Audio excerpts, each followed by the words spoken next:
Assalamualaikum warahmatullahi wabarakatuh. Perkenalkan, saya Rahmatin Anissa dari Pendidikan Informatika 2019B STKIP PGRI Sumatera Barat. Baik, di sini saya akan menjelaskan materi tentang konsep evaluasi. Yang pertama yaitu ada pengertian dari pengukuran, penilaian, dan evaluasi. Pengukuran adalah kegiatan membandingkan suatu besaran yang diukur dengan alat ukur yang digunakan sebagai satuan yang hasilnya bersifat kuantitatif atau berupa angka. Selanjutnya yaitu penilaian, merupakan suatu proses untuk mengambil keputusan dengan menggunakan informasi yang diperoleh melalui pengukuran hasil belajar, baik yang menggunakan tes ataupun non-tes, yang bersifat kualitatif atau non-angka. Evaluasi adalah kegiatan yang meliputi pengukuran dan penilaian. Evaluasi dapat diartikan sebagai proses pengukuran akan efektivitas strategi yang digunakan dalam upaya untuk mencapai tujuan. Yang kedua yaitu fungsi evaluasi. Fungsi evaluasi memiliki 4 buah fungsi. Yang pertama yaitu fungsi pengukuran keberhasilan. Mengukur keberhasilan sebuah kegiatan atau program merupakan fungsi evaluasi yang paling utama yang dilakukan dalam berbagai komponen termasuk metode yang digunakan, penggunaan sarana, dan pencapaian tujuan. Yang kedua yaitu fungsi selektif. Dengan adanya fungsi selektif, kegiatan evaluasi dapat digunakan untuk menyeleksi seseorang, metode, atau alat yang sesuai dengan standar yang telah ditetapkan sebelumnya. Yang ketiga, proses diagnosis. Evaluasi juga dapat digunakan untuk mengetahui kelebihan dan kekurangan seseorang atau sebuah alat dalam bidang kompetensi tertentu. Yang keempat, fungsi penempatan.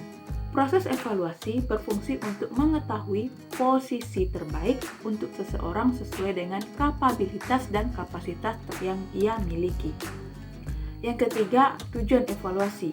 1. Untuk mengetahui tingkat penguasaan atau pemahaman seseorang terhadap kompetensi yang telah ditetapkan. Yang kedua, untuk mengetahui kesulitan atau rintangan yang dihadapi oleh seseorang dalam kegiatannya sehingga dengan diadakannya evaluasi dapat membantu memecahkan masalah dan kesulitan yang dihadapi. Yang ketiga, mampu menjadi umpan balik informasi baik untuk pelaksanaan sehingga dapat memperbaiki kekurangan yang ada. 4. Digunakan untuk mengetahui efektivitas dan efisiensi metode dengan cara yang telah ditetapkan. 4. Prosedur evaluasi. 1. Menentukan topik evaluasi, yaitu menentukan topik atau agenda yang akan dievaluasi sehingga tidak melebar dan fokus. 2. Merancang kegiatan evaluasi, yaitu merencanakan atau mendesain kegiatan evaluasi agar tidak ada aspek atau pelaksanaan yang tertinggal. 3. Pengumpulan data, yaitu kegiatan untuk mengumpulkan materi dan mencatat setiap data atau informasi yang disampaikan dalam evaluasi. 4. Pengolahan dan analisis data, yaitu kegiatan untuk mengolah informasi dengan mengelompokkan data sehingga lebih mudah dalam melakukan analisis serta menjadikan tolak ukur beberapa lama waktu evaluasi akan digelar. 5. Pelaporan hasil evaluasi, yaitu setelah melakukan berbagai kegiatan evaluasi, maka harus dilanjutkan dengan pembuatan laporan agar bisa menjadi acuan untuk membuat kegiatan di kemudian hari. 5. Objek dan subjek evaluasi.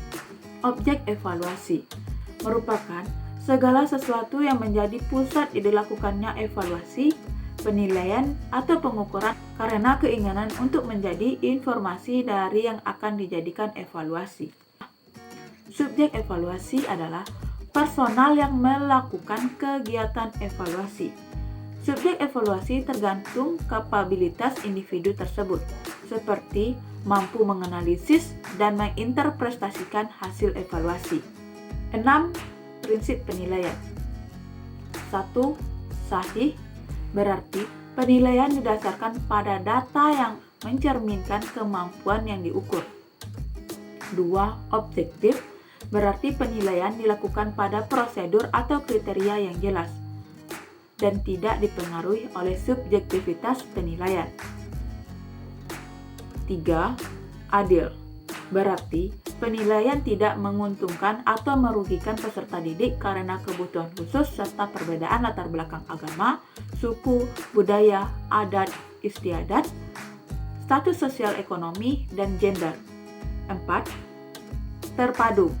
Berarti penilaian oleh pendidik merupakan satu komponen yang tak terpisahkan dari kegiatan pembelajaran. 5. Terbuka.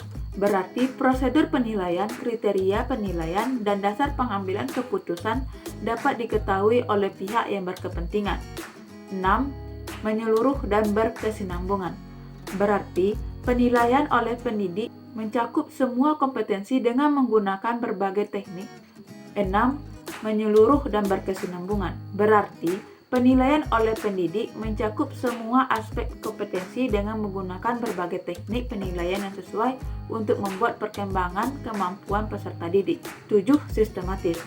Berarti penilaian dilakukan secara berencana dan bertahap dengan mengikuti langkah-langkah yang baku. 8. Beracuan kriteria. Berarti penilaian berdasarkan pada ukuran pencapaian kompetensi yang ditetapkan. Akuntabel. Berarti penilaian dapat dipertanggungjawabkan baik dari segi teknik, prosedur, maupun hasil. Baik, mungkin hanya itu yang dapat saya sampaikan. Salah dan janggal saya mohon maaf. Assalamualaikum warahmatullahi wabarakatuh.